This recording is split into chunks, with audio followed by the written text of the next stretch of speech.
The Way of Wade Fission 9 does look like a really sleek update to the Way of Wade Fission 8.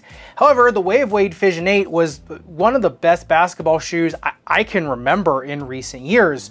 So does the Fission 9 actually hold up to the performance and engineering standards of the Fission 8? And thanks to Way of Wade for sending me a pair of these over to check out. However, this video is by no means sponsored. Like always, all opinions are still my own. All right, let's get into them. The uppers of the Fission 9 are really all about reinforcement, in my opinion. Number one, starting with the lace line, it is all reinforced with TPU. I mean, it is a thick piece of TPU too on both sides of the lace line, but it also has the ropes here and the ankle collar. Now, in a lot of shoes, they'll just use that roping into the strobo board to create more lockdown, and it really decreases the longevity of either the shoelace or the shoelace eyelet. However, in these ones, it actually does go through the lace line as well as these two ropes. So it really actually does add something to the lockdown. On these, I experienced absolutely zero heel slippage whatsoever. And as you break these in, especially with the Light Foam Plus, which we'll talk about in the midsole, you do start to kind of sink in and mold into the shoe even better as you break the shoe in.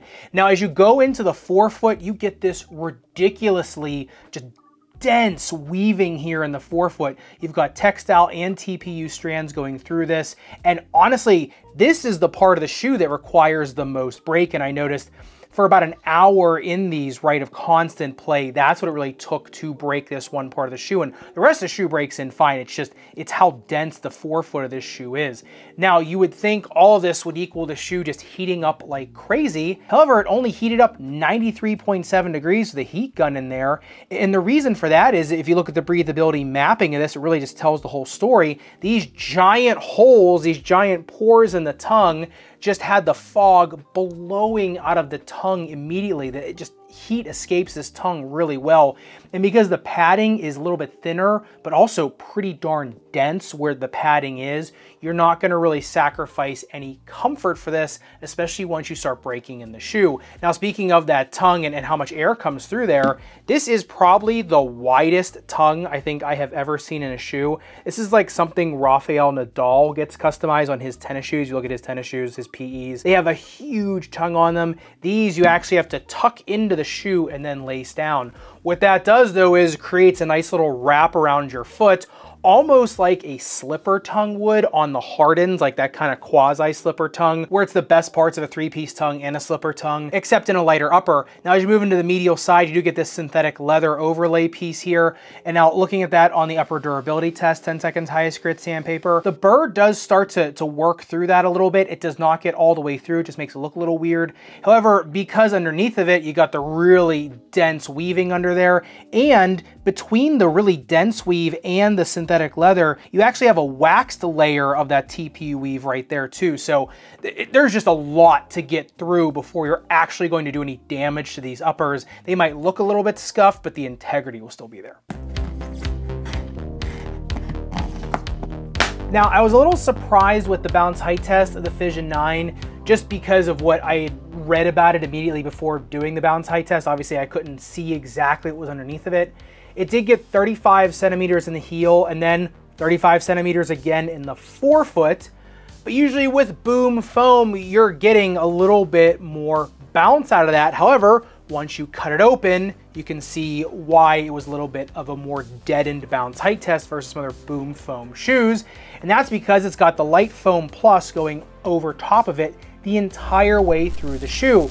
Interesting thing is, from the Fission 8 to the Fission 9, you're now getting almost an entire length of Boom Foam underneath of that Light Foam Plus versus in the Fission 8 where it was just two pods. Now, this does have a double shank, one top loaded, which is really a broad shank, crosses from the heel into the midfoot, anterior portion of the heel to the midfoot, as well as this bottom loaded shank, which is, you know, that pro bar lock they talk about.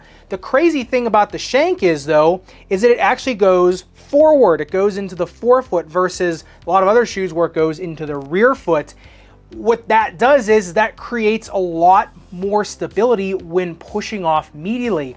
It's fine laterally. I think it does just as good of a job as pretty much any other maximalist shoe in terms of lateral stability, but it's the medial stability I like a lot from it. And even though this shank is a little bit more flexible, a little bit more rubbery, because it gives you that container right where your first metatarsal head is, right where you're gonna be pushing off all the time, you can actually feel it when pushing off medially, especially from a really everted position, right? Especially if you're shimmying, getting down low. And that's what I thought was one of the more interesting parts of the midsole. Now, what I think is one of the better build quality pieces of the midsole is the strobe board. It is a netted strobe like a lot of Way of Wade shoes, which is nice because it doesn't allow the insole or a custom orthotic or an over-the-counter orthotic you might put in there to move around. But this one is actually really thick, so the build quality of this midsole is really nice. And when you have it on foot, it does feel very similar to what I experienced with the ball bearing. It's much more of a shock absorbing feel underfoot versus like a super springy feel, but as soon as you start taking off in the shoe definitely is responding to you for sure, even though what you're feeling on top of it's just a little bit more cushioned, almost a little more memory foam feeling. For how simple the outsole tread of the Fission 9 looks, it does have a lot of applications. You know, whether it be on an indoor hardwood court like this or an outdoor court like the one here I've got rigged up for grip test 2, just a simple linear pattern, or I should say more of a fan belt pattern, shouldn't really grip that well, except for the fact that this isn't just a simple linear pattern or a simple fan belt pattern.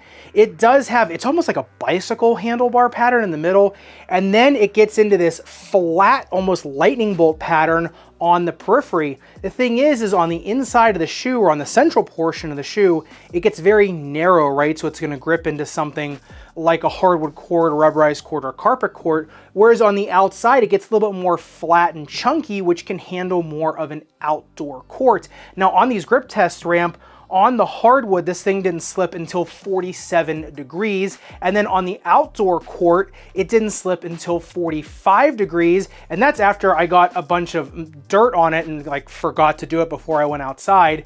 And still, after just getting super dirty, it still had better grip than just about all of my actual tennis shoes. Now, if you are a tennis or pickleball player and you're looking to use these, yeah, they're gonna be fine for grip. Just remember, it might be a little bit harder to slide in these things. So don't go trying to slide like you would in a Vapor Pro 2 or a Vapor 11. This thing is gonna be much more of a gripping shoe.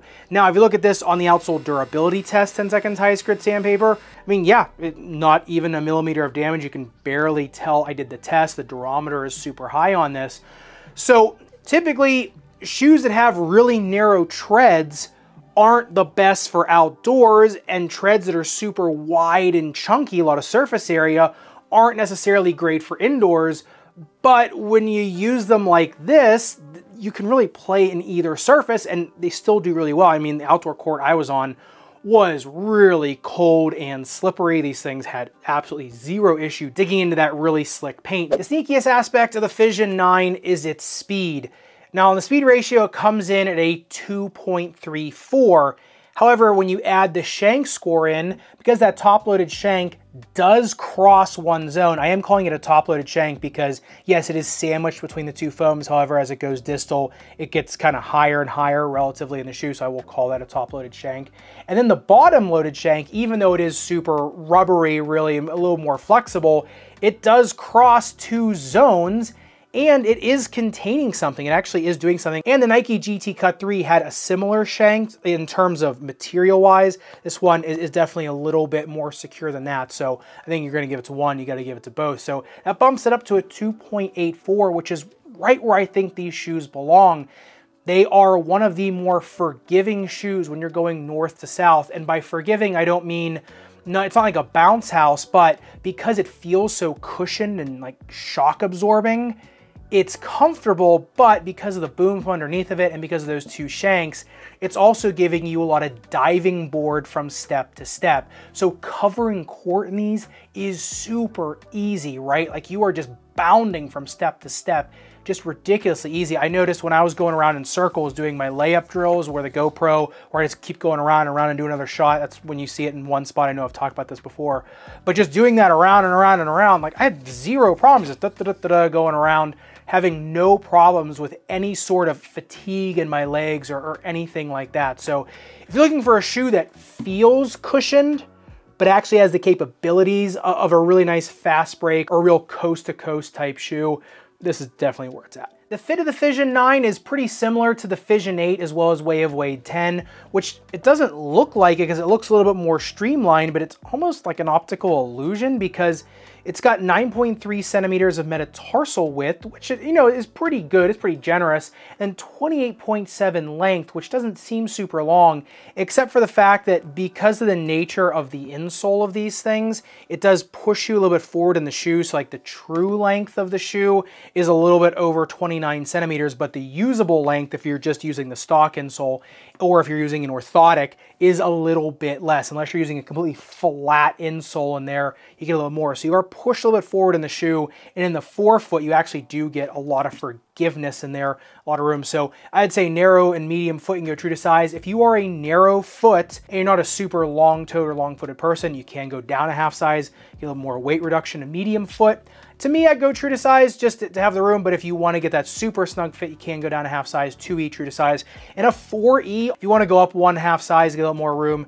you can. But if for me, I would try to break these in 1-to-1 because you get the most benefit out of these 1-to-1, especially with the lace line. Now, in terms of the snake bitten foot, this is going to be one of the better ones for not only forgiveness in the heel, but also for stability because the rear foot is so flat in the back. It doesn't rock back and forth a lot. So for a tendonitis, stress strain type injury, this is or torsional injury, I should say, this is gonna be really nice. Forefoot pain, it's great just because you've got the light foam plus over that boom foam, 2 shanks offloading the forefoot. I mean, a lot of you probably know what I'm gonna say about the 2 shanks. I think with an orthotic in these become just really just one of the most elite shoes out there for protecting the bottom of your foot for sure. In terms of ankle sprainers, I know I said the Fission 8 was one of the best shoes out there for ankle sprainers. The Fission 9 does not have that serrated lateral flange. It does have that, you know, piece of TPU that comes up into this area though, into the forefoot, plus a little bit more TPU here right in the forefoot. So I would say the feeling of stability in the Fission 8, at least to my brain, was a little bit more because of that serration in there. I could feel it every time I came down. I could just feel that little piece there.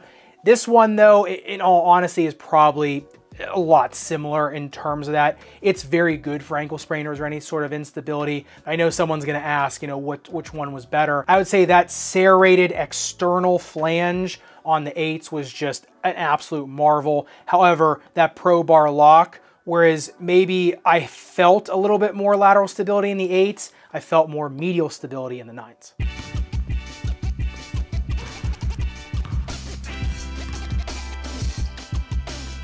As you can see, there is a lot going on with this shoe, but does it actually translate to performance? I would say, yeah, for sure. To me, the Fission 9 is more of a fusion of the Fission 8 and then the son of Flash. Speed, nimbleness, and forgiveness. Nimbleness is a word, I keep saying it, but I don't know, I gotta still look up. But those 3 aspects of this shoe, I think, are its best attributes, right? This thing does just as well in the hands of a very shifty guard as it would somebody barreling down the court trying to drive to the rim, right? It can create space, or I could say it can help you create space. She's not gonna do it on its own, but it can help you create space. It also is gonna give you a lot of forgiveness for rebound after rebound after rebound, or trying to get on fast breaks, trying to make more hustle plays. I know this shoe is, like I said, is designed for an outdoor shoe, an outdoor specialist type shoe. To me, I think it does really well on pretty much every court equally. Carpet, I'd say, is probably the worst surface for it, but even that, I think it's still gonna be really good for. So yeah, for sure, on an outdoor court, it's gonna protect the bottom of your foot, going up and down, up and down, up and down, for sure. It's gonna grip, like I said, even into super slick paint. To me, this is a really just all-around shoe, right? Like, this just does most things pretty well. Are you gonna like it more than the Fission 8? I think if you like the more sleek design, I think you like a little bit more of a you know, aerodynamic package, I would say, then you're probably gonna like this more. If you liked the feeling of that serrated shank on the Fission 8, which was just so unique, I think you might like that one more. I'm not sure, but I'd say in terms of real performance and comfort, both of them are pretty darn equal. The Fission 9 just might have it a little bit more in terms of medial push-off force. I think that's where the Fission 9 may take the cake from the Fission 8, as well as the outsole tread really kind of translating from all surfaces. I know the Fission 8 was fine on all surfaces too. The Fission 9's tread engineering might just be a little bit more of a step up for me. And speaking of all that performance, if you do want to strike fear into the heart of all your opponents, make sure you check out footdoctorzach.com. We have the 10 seconds highest grit sandpaper shirts, as well as some other pretty cool stuff over on the merch store there, as well as all of the digital guides to shoes with all of the stats on the shoes. You can compare really with any stat you want. You want to compare widths of shoes, lengths of shoes, bounce height scores, breathability tests, whatever. It is all in that Google sheet, which is in the description below and on footdoctorzach.com. And if you do want to see, I guess one of the parents of the Fission 9, the son of Flash, go under the knife, make sure you click into this video up above and subscribe down below. Respect your rubber and foam. I'll see you somewhere in the Sneakerverse.